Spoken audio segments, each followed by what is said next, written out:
Hey, happy Tuesday, everybody. It's Chamber Check-In time. And today I have my friend Paul Skinner with us today. Hi, Paul. Hi, Paul. Thank you. We've got a couple Pauls on the screen today, which is kind of fun.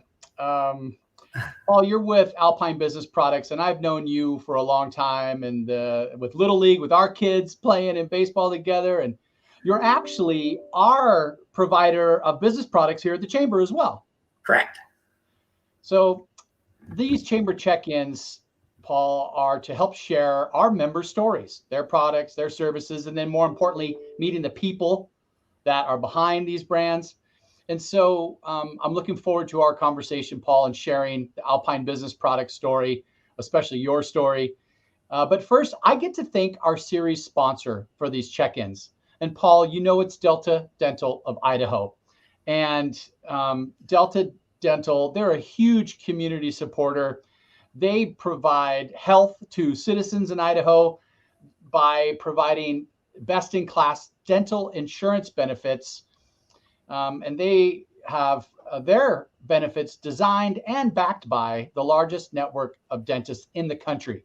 And with that, I get to share a fun video from their Tooth Truth series. Here we go. Did you know that teeth are the hardest substance in the human body? I did. Hope you learned something today, Paulie. Oh, most definitely. So, hey, why don't we start us off? Tell us what Alpine Business Products is, and more importantly, when it started. Alpine started about 31 years ago in Salt Lake. Just purchased Bywise Business Supplies in November of 2019. So now they went from one location to three locations, servicing five Western states, but also with national capabilities. Obviously, we take care of the clients more in our service areas, but we can also drop ship to satellite offices and stuff like that. Okay. So 31 years ago, with Alpine Business Products, and they're headquartered where? Salt Lake. So they're headquartered Salt Lake, and now they have a Boise, Idaho presence, correct? Correct. Okay. So why don't you tell us a little bit about your history, how long you have been in the industry, and kind of bring us along that journey. See, I moved to the Treasure Valley almost 25 years ago. Met my beautiful wife over in Oregon. I grew up in Western Oregon, over by Oregon State. Go Beavs. I hear that all the time from you. She grew up in actually Caldwell and talked me into moving over to the area. And that's when we made our venture back to her homeland. I've actually been in the office supply industry for about eight months short of when I first moved here. So pushing 20, a little over 24 years in the office supply industry. So yeah. Well, and you've been a part of the Chamber, I think, with every one of those office supply businesses. Correct. It's definitely been 20 plus years in the Chamber. Wow. Okay. Well, you and I met each other, I think, back when I first started with the Chamber back in 2014. Mm-hmm. And then we would see each other out at the ball fields. Your boys are playing Little League. My kids are playing Little League. And we'd often see each other at the district tournaments. And I love that type of relationship opportunities outside of work, right? When you're shoulder to shoulder with people. Tell me how you got involved with Little League. Well, I kind of grew up in a athletic family, but more of a baseball family. So I grew up like a coach's kid, and baseball was always mine. Where I was the 5'11" kid that should have never played basketball because I only broke my ankles playing basketball throughout my high school career. So kind of ruined my college baseball career, which the coach wasn't too happy about. But anyway, so I grew up loving the game. And then my son fell in love with the game along with playing basketball at the same time. And then when you get involved with Little League, obviously it's a volunteer basis. And they're like, Paul, you played baseball. How about coaching? And so then it progressed from there, where I was coaching a team up until my son he just turned 14. So I kind of was like, okay, time for other good coaches to take over my son, so I'm not doing daddy ball too much because it's one of those where I'm the type that'll probably punish my kid rather than put him on the field, even if he's the best one on the field, just to make it not look like daddy ball. You want to call balls and strike your son out, don't you? I know it. No, I just want to be in the stands and support him. Put it in my ears, though. I love it. I love it. So I knew you with Buywise, and now that you're Alpine Business Products, what has that led to as far as portfolio increasement, right? Product opportunities for your clients. Tell us about your business services and what products you provide. Okay, our full line is over 40,000 items. Everything from, basically, I explain it, we can supply almost everything in somebody's business except for the employees. So we do everything from paper clips to furniture, custom printing, custom stamps, and then everything in between as far as ink, toners, printers, the copy paper they use, desk accessories, and everything in between. So that's what we've done is we offer more of the service side of it and helping people even order the off brands to save them money that they might not realize. They know the Sharpie brand. They're going to go buy the Sharpie brand. Although we've got an Innovera brand that's made by Sharpie. It's the off brand. It's kind of like the grocery business. You know, you got Dole and they probably make Great Value, or the Fred Meyer Kroger brand. The same companies generally make them. And like in our industry, you got 3M, but you've also got Business Source, which makes Post-it notes. Well, the Business Source I can get a lot cheaper than 3M. But we still carry the 3M. You have clients that they want that brand type of thing. So we offer both. And then we can give a little more guidance on how to save them money, especially on the procurement side of purchasing these supplies. Because some people like to get out of the office, but then they realize how much that actually costs them and productivity in their business. And if they got into an accident driving to Costco or one of our competitors or something like that to go pick up product, that we do a free delivery. And for the most part, we're next day. We say 1 to 3 days. Obviously, the supply chain's made a little different or more difficult than it's been in the past. But the communication side is the biggest part with our industry, that if you order something online and you don't know when it's coming, we'll make sure if it's going to be delayed that we're contacting that customer. Okay. That made me think a little bit about how has business been at the begin. Give me a little timeline from March of 2020 to now. What's been that cycle, and how scared were you guys? It's tough. I've been working harder for about the same, because we're, for our clients, when we see orders come in, before it would be like, because being in Boise, we've got 33 national distribution centers. So if I've got a client in Denver, Colorado versus here in the Treasure Valley, we'll drop ship from the Denver location, most likely, as long as the product's there. Like if I have a local client that orders 20 items here, prior to 2020, it'd be like, oh, all 20 items are in Salt Lake. Well, now I'm having to look at the order and go, I need to pull this item from Denver, pull this item from Sacramento, and stuff like that. So that's been the challenge, but we've still been able to fulfill the orders and stuff like that. Just don't have the it's not as readily available because of all the circumstances that everybody knows about, the ports and the delivery truck drivers and everything in between. What type of staff do you have here locally, Paul?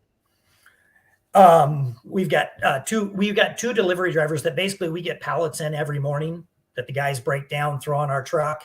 And that's why I say we're a 1 to 3 delivery or business day delivery, because we get our Salt Lake comes in. If I can order by 6 o'clock, it's next day that the trucks are getting that product to us in the morning, and then we're delivering out. We do carry some of the stuff in the warehouse, like the copy paper and stuff like that we have to buy by the truckload to be competitive with the box stores.